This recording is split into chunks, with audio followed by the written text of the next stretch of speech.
नमस्कार साथियों, आपके सहयोग से वैश्विक महामारी का इस युद्ध को हम लोग मिलकर जीतने वाले हैं। इस जीतने के बीच में बहुत सारे बिंदु चिंतनीय हैं। मेरे कई मित्रों का कई दिनों से अनवरत ये फोन आ रहा था कि जब इस वैश्विक महामारी के दौर में हमारे प्रधानमंत्री, राज्यों के राज्यपाल, प्रशासन के लोग बराबर ये अपील कर रहे हैं कि सोशल मीडिया पर कहीं भी इस प्रकार के वीडियो या बातों को ना पोस्ट किया जाए जिनसे अशांति का माहौल हमारे राष्ट्र में, समाज में फैले। क्योंकि इस वैश्विक महामारी के दौर में पहले से ही हमारे राष्ट्र में बहुत सारी समस्याएं हैं, जैसे कि बेरोजगारी की, भुखमरी की। बहुत सारे आप प्रत्येक राज्यों में देख रहे होंगे कि मजदूर इधर उधर भाग रहे, रहने को उनको नहीं है, खाने को उनको नहीं है। तो इन समस्याओं से इतर कुछ लोग राष्ट्र में अशांति फैलाने का एक जो प्रयास अनवरत रूप से कर रहे हैं, जबकि प्रशासन बहुत सख्त चेतावनी दे चुका है और कई लोगों पे कार्रवाई भी कर चुका है जिन्होंने धार्मिक, उन्माद, जातिगत या राजनीतिक रूप से ऐसे पोस्ट शेयर किए हैं जिनसे समाज में अशांति फैल जाए। हमारे मित्रों ने हमसे ये निवेदन किया कि आप ये प्रयास करिए जानने का कि बहुत समझाने के बाद भी आखिरकार ये लोग ऐसा क्यों कर रहे हैं। मैंने बहुत प्रयास किया उन बिंदुओं को समझने का, उनको जानने का। उनको मैंने 4 बिंदुओं में कैटेगराइज किया है। नंबर 1, शिक्षा के स्तर में कमी होना। अर्थात इसका यह है कि लोगों को डिग्रियां तो बहुत सारी मिली हैं, लेकिन चिंतन और सोच उनकी जीरो है। दूसरे नंबर पे मैंने जो पॉइंट पकड़ा, मानसिक बीमारी। भारत में मानसिक बीमारी 3 प्रकार की होती है: disorder of emotions, disorder of thoughts and third है डिसऑर्डर ऑफ परसेप्शंस। इन तीनों के बीच में जो सबसे महत्वपूर्ण है वो दूसरे नंबर की डिसऑर्डर ऑफ थॉट, यानी कि सोच की एक बीमारी। ये सोच की बीमारी एक ऐसी है कि जिसमें व्यक्ति एक काल्पनिक रूप से अपने दुश्मनों को तैयार कर लेता है और उनके खिलाफ लड़ता रहता है। उदाहरण के रूप में समझे, अगर इस बीमारी से ग्रस्त व्यक्ति है तो वो ये भी समझ सकता है कि मेरा पड़ोसी मेरे लिए बहुत खतरा है और उसको किस प्रकार से इस खतरे को हम कम करें, या इस धर्म के लोग या इस जाति के लोग या इस संप्रदाय के लोग या इस राष्ट्र के लोग मेरे लिए बहुत खतरा है और इनसे बचने का हमेशा प्रयास करता रहता है। लोग उन्हें बहुत समझाएं, लेकिन इसके बाद भी वो इस बीमारी से अनवरत रूप से ग्रस्त रहता है। तीसरी जो मेरे समझ में आई, राजनीतिक महत्वाकांक्षा। कुछ लोग ऐसी पोस्ट सिर्फ इसलिए करते हैं कि एक वर्ग विशेष के बीच में अपनी सहानुभूति पैदा करना चाहते हैं, जिसकी वो राजनीतिक रोटियां सेकना चाहते हैं। ये वो 3 बिंदु हैं और इन तीनों बिंदुओं पे जो सबसे भारी है वो है इन तीनों बिंदुओं पे बैठा हुआ आईटी सेल का एक बुद्धिमान व्यक्ति, जो तीनों लोगों के पास ऐसी भ्रामक, तथ्यहीन, अप्रमाणिक जानकारियां भेजता है और इन लोगों को एक मानव बम के रूप में तब्दील कर देता है।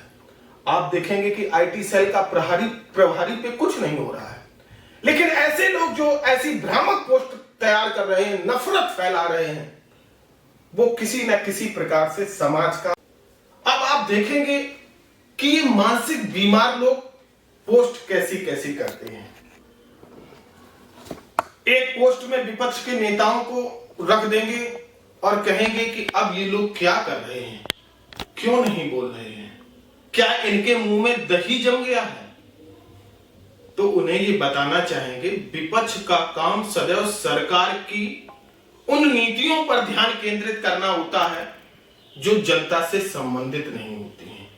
प्रश्न हमेशा शासन और प्रशासन से पूछे जाते हैं और जब विपक्ष किसी गलत घटना पे चुप है, अर्थात उसका मतलब आप समझ सकते हैं। कोई भी राष्ट्र के प्रति गलत प्रकार से अमर्यादित व्यवहार करता है।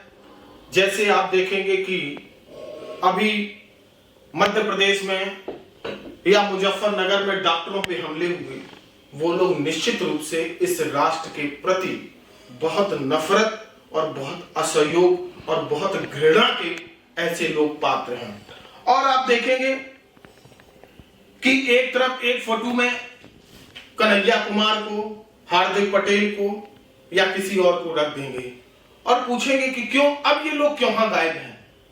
भाई मेरे, लॉकडाउन का वो पालन कर रहे हैं, और वो कौन से विधायक हैं जो सांसद हैं जिनके पास निधि है वो जनता के लिए आ जाए। तो कम से कम इतनी तार्किक सोच तो आप रखिए कि हमें प्रश्न आखिर पूछने किससे हैं, सही क्या है और गलत क्या है। मेरा सभी समाज के लोगों से, अपने मित्रों से निवेदन है कि ये लोग वास्तव में एक बीमारी से ग्रसित हैं। इनके प्रति आप घृणा मत रखिए, नफरत मत रखिए, इनसे मिलिए तो इन्हें बताइए कि आप मानसिक रोगी हैं, आप इसका चिकित्सा विज्ञान के अनुसार किसी अच्छे चिकित्सक से इसका इलाज कराएं, तभी वो ठीक हो सकते हैं। उनके अभिभावकों से भी मेरा निवेदन है कि आप भी अपने बच्चे को बहुत ध्यान से देखिए कि नफरत में कहीं वो मानव बम तो नहीं बना जा रहा है। एक नफरत करने वाला व्यक्ति किसी का पुत्र अच्छा नहीं हो सकता, किसी बहन का अच्छा भाई नहीं हो सकता, किसी समाज का जिम्मेदार नागरिक नहीं हो सकता। और नफरत करने वाला व्यक्ति भी ये नहीं जानता है कि ये नफरत आखिरकार उसे कब और कितने ऊंचे स्तर तक ले जाएगी। तो आखिरकार ऐसी नफरत को हमें त्यागना होगा। हमेशा विश्व सुंदरतम स्नेह, प्यार, वात्सल्य और करुणा से चला है, कभी नफरत से इस राष्ट्र की संरचना नहीं हुई है। इसके बाद आप देखेंगे कि ऐसे लोग जो नफरत फैला रहे हैं, इनसे आप पूछिएगा कि इस समय जब भूख, बेरोजगारी, असहायता से लोग परेशान हैं, तो कहीं उन्होंने समाज सेवा की? तो जवाब आएगा कि इससे मुझे कोई लेना देना, क्योंकि ये एक बंद कमरे में रोगग्रस्त लोग हैं। आखिरकार हम कब तक ऐसे बीमार लोगों से दूर भागेंगे? हमें उनके पास रहना है, उनका इलाज कराने की उनको सलाह देनी है। हमारा देखिए शासन प्रशासन भूख से तड़पते हुए लोगों की सहायता के लिए लगा हुआ है, हमें उनके साथ चलना है। हमें राष्ट्र में प्रेम, वात्सल्य और करुणा, इन सबका एक सामंजस्य, स्नेह का जो होता है वो हमको बनाना है। हमको नफरत से दूर भागना है, और ऐसी नफरत जो राष्ट्र को तोड़ना चाहती हो। जब वैश्विक महामारी के दौर में, राष्ट्र संकट के दौर में फंसा हो, तब ऐसी अराजक पोस्ट करना किसी प्रकार से राष्ट्र प्रेम और भक्ति नहीं समझा जा सकता है। हम लोगों को ध्यान देना होगा। और साथियों, मेरी पोस्ट आपको अगर पसंद आ रही है, मेरे विचार आपको पसंद आ रहे हैं, तो आप मेरे पेज फेसबुक के सच पे नजर को जरूर फॉलो करें, लाइक करें। साथ बार धन्यवाद आपका।